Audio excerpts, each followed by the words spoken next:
नमस्कार दोस्तों ठंड लगना आम तौर पर एक सामान्य स्थिति होती है। लेकिन अगर किसी व्यक्ति को ठंडा मौसम न होने पर भी अत्यधिक ठंड लगती है या फिर अगर किसी व्यक्ति से ठंड सहन नहीं हो पा रही है तो ये एक असामान्य स्थिति है और इसे ठंड के प्रति अति संवेदनशीलता होना कहा जाता है। और अधिक ठंड लगना ही इस समस्या का सबसे मुख्य लक्षण होता है। हालांकि इसके कुछ अन्य लक्षण भी देखे जा सकते हैं जो कि मुख्य रूप से इसके अंदरूनी कारणों पर भी निर्भर करते हैं। अधिक ठंड लगने का सबसे मुख्य कारण शारीरिक कमजोरी होता है और इसके अलावा हाइपोथायराइडिज्म, एनीमिया और फाइब्रोमाइल्जिया जैसे कुछ रोग भी अधिक ठंड सहन न कर पाने जैसे लक्षण विकसित कर सकते हैं।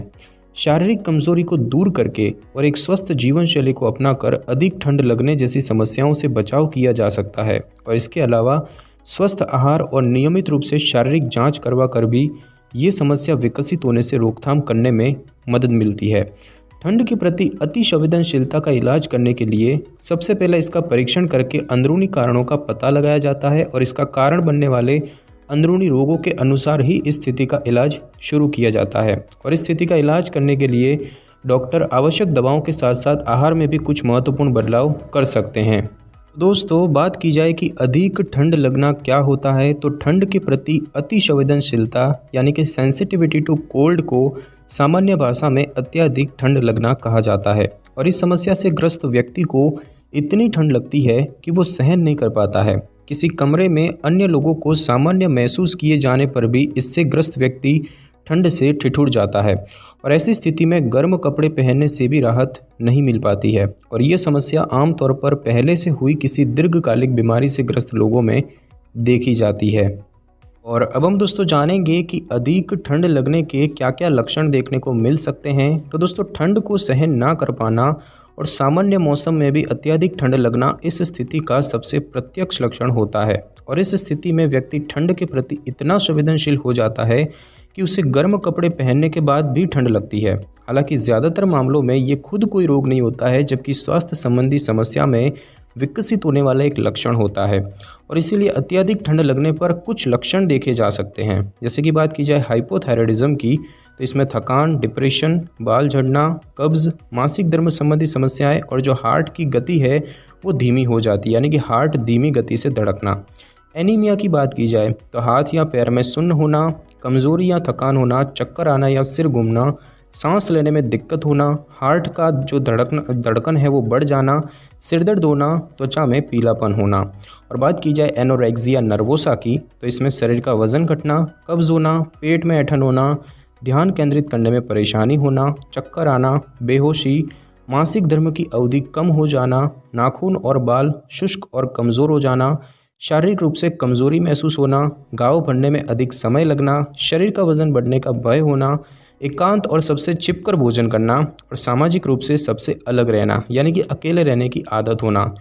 तो दोस्तों बात की जाए कि डॉक्टर को कब दिखाना चाहिए तो यदि किसी व्यक्ति को अचानक से अत्यधिक ठंड लगने लगी है या फिर उसकी ठंड सहन करने की क्षमता धीरे धीरे कम हो रही है तो डॉक्टर को दिखा लें।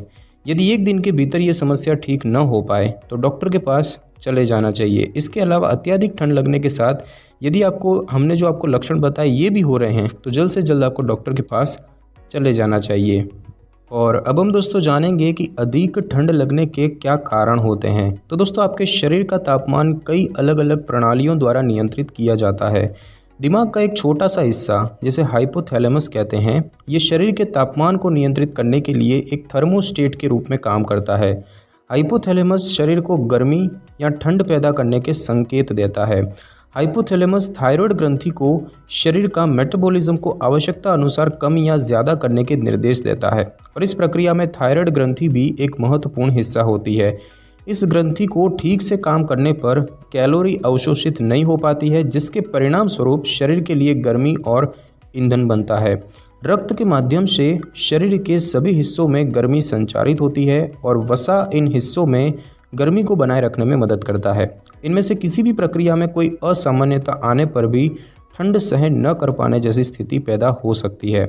शारीरिक रूप से कमज़ोर और अस्वस्थ लोगों में भी अधिक ठंड लगने की समस्या हो सकती है और इसके अलावा कई ऐसे स्वास्थ्य रोग हैं जो अत्यधिक ठंड लगने का कारण बन सकते हैं। जैसे कि बात की जाए एनीमिया की तो जब खून में लाल रक्त कोशिकाओं की मात्रा सामान्य स्तर से कम हो जाए तो इस स्थिति को एनीमिया कहते हैं। और बात की जाए एनोरेक्सिया की, तो ये एक ऐसा विकार है जिसमें मरीज मुख्य रूप से शरीर का वजन बढ़ने के डर से भोजन करना बंद कर देता है। एनोरेक्सिया के कारण शरीर का वजन असामान्य रूप से कम होने लगता है और कमज़ोरी आने लगती है। वजन कम होना और कमज़ोरी दोनों ही अत्यधिक ठंड लगने की स्थिति पैदा कर सकते हैं। और बात की जाए हाइपोथायरॉयडिज्म की, तो जब गर्दन में मौजूद थायराइड ग्रंथि पर्याप्त मात्रा में थायराइड हार्मोन न बना पाए तो इस स्थिति को हाइपोथायरॉयडिज्म कहते हैं। उसके बाद बात की जाए रक्त वाहिकाओं से संबंधित समस्याओं की, तो इसमें रेनॉल्ड सिंड्रोम जैसे विकार शामिल है और जिनके कारण हाथ पैरों में खून का संचार रुक जाता है और वे ठंडे पड़ने लगते हैं। बात की जाए हाइपोथैलेमस से संबंधित विकारों की, तो दिमाग का ये हिस्सा शरीर में गर्मी पैदा होने की प्रक्रिया को नियंत्रित करता है। इसमें किसी भी प्रकार की समस्या होने पर यह प्रक्रिया भी प्रभावित हो जाती है।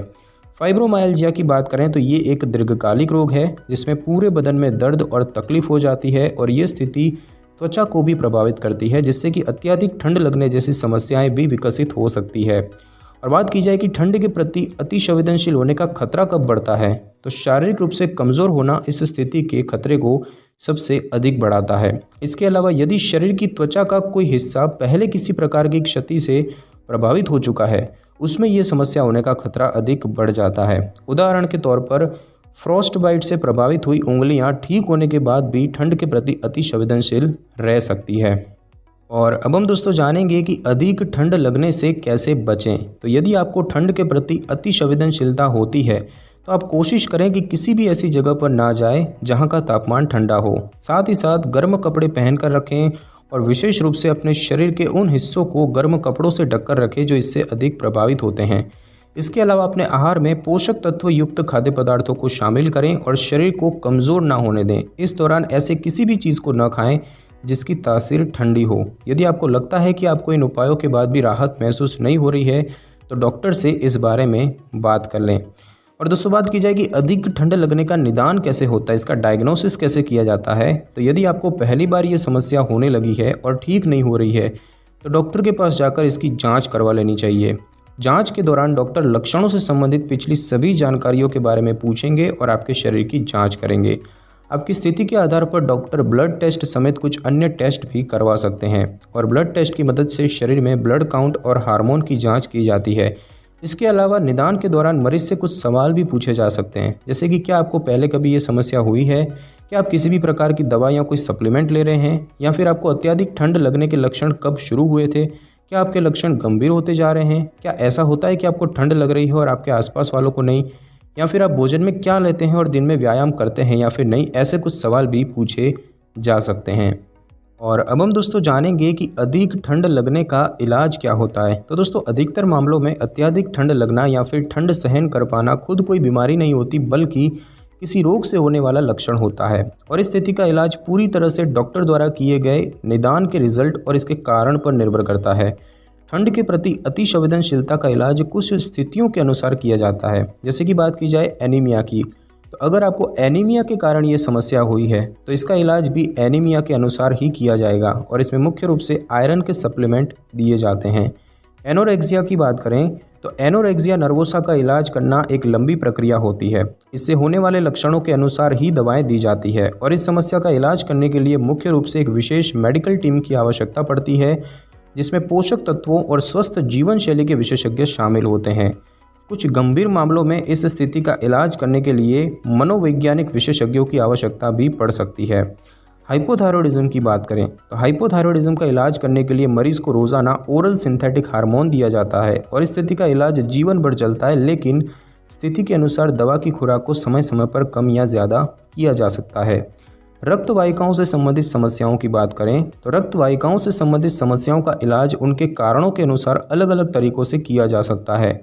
कुछ गंभीर मामलों में इसका इलाज करने के लिए दवाओं के साथ साथ सर्जरी भी करवाने की आवश्यकता पड़ सकती है। और उसके बाद बात की जाए हाइपोथैलेमस से संबंधित विकारों की, तो हाइपोथैलेमस से संबंधित समस्याओं के इलाज भी स्थिति के कारण के अनुसार ही किया जाता है और इसके इलाज में ट्यूमर को ठीक करने के लिए सर्जरी और radiation therapy, hormone replacement therapy और खून बहने और इन्फेक्शन को रोकने के लिए विशेष प्रक्रियाएं वगैरह शामिल है। और बात की जाए फाइब्रोमाइल्जिया की, तो फाइब्रोमाइल्जिया के इलाज का मुख्य लक्ष्य इसके लक्षणों को कम करना होता है और इसके इलाज में दर्द को कम करने के लिए दवाएं, फिजियोथेरेपी और कॉग्निटिव बिहेवियरल थेरेपी वगैरह शामिल है और इसमें मरीज़ के लिए एक विशेष सहायता टीम भी बनाई जाती है। तो दोस्तों आज की इस वीडियो में बस इतना ही। अगर आपको मेरी ये वीडियो और जानकारी अच्छी लगी हो तो वीडियो को लाइक और शेयर जरूर कर दीजिए और कमेंट करना बिल्कुल भी ना भूलें। और अगर आप हमारे चैनल पे नए हैं तो चैनल को कर ले सब्सक्राइब और बेल आइकन के बटन को ज़रूर क्लिक कर ले ताकि मेरी नई वीडियो की नोटिफिकेशन सबसे पहले आपको मिल सके। Thanks for your time.